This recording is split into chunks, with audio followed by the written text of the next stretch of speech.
Hello, everyone, and welcome to the Helpful Thinking Handbook. I'm Linda Marlow, the Helpful Thinking Coach, and I am thrilled to be your guide on this 10-week program together. In today's session, we begin our journey with Chapter 1, where we will discuss our current thoughts, the power of those thoughts, and how they can impact our lives. This is an essential first step on the journey to becoming a more helpful thinker. As Henry Ford once said, whether you think you can or you think you can't, you're right. Our world is influenced by the thoughts we have. The quality of our thoughts can impact our feelings, behaviors, and overall well-being. So, it's essential to assess our thought habits, both constructive and destructive, or as I like to say, both helpful and harmful, in order to develop a mindset that fosters personal development. To start our journey, we will begin discussing what will be a crucial component of becoming a helpful thinker: journaling. Our first journaling activity is called the Thought Vomit exercise.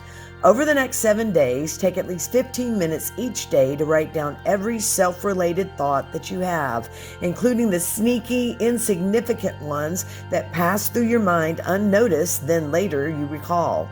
This practice will help you become more self-aware and perhaps lead you to realize the enormous power of your thoughts. Remember to be gentle with yourself and let your thoughts flow freely. Don't try to censor your thoughts. Take them exactly as they are, good or bad.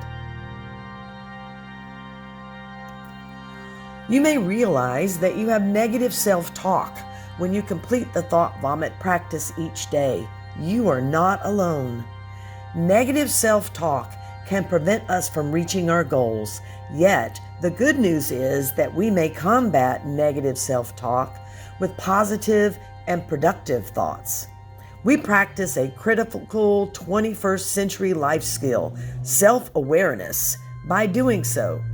Recognizing our emotions, values, and thoughts in order to understand how they influence our behaviors and decisions is what self-awareness is all about.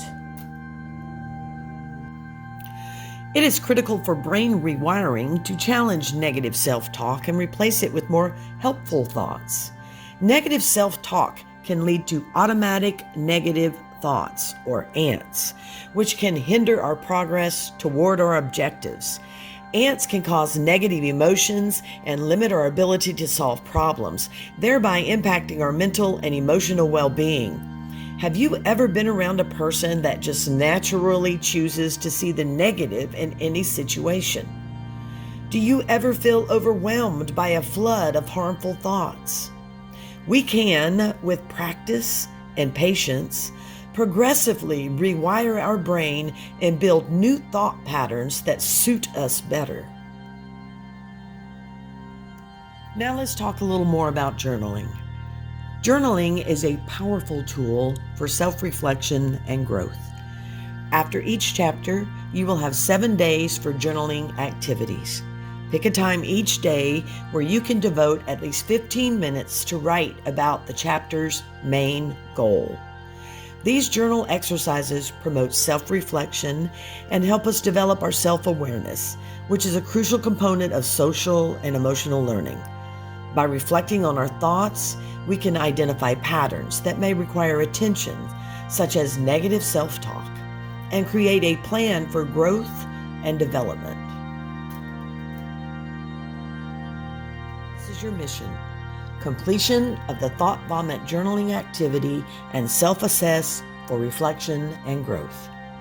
This program places a premium on self-reflection and growth. We can discover areas for improvement and establish a growth strategy by reflecting on our thoughts, feelings, and behaviors. The journaling task at the end of each chapter allow for self-reflection, which is an important component of social and emotional growth. Your aim is to begin with this chapter today and continue with each chapter for the next 10 weeks, writing for at least 15 minutes each day on anything that comes to mind supporting the current chapter topic. After you have completed 7 days of journaling, move on to the next chapter. Remember, developing helpful thinking patterns is a journey, not a destination. It takes time, effort, and practice to rewire our brains and create new thought patterns that serve us better. But with patience and perseverance, we can build a life that aligns with our values and goals. Thank you for joining me on this first chapter and first step in the Helpful Thinking Handbook. Remember, be gentle with yourself as you embark on this journey of self-discovery and growth. Change takes time, but with perseverance and practice, you can build the life you really want. Don't forget, subscribe to my channel for more helpful thinking techniques, and I look forward to seeing you in the next video.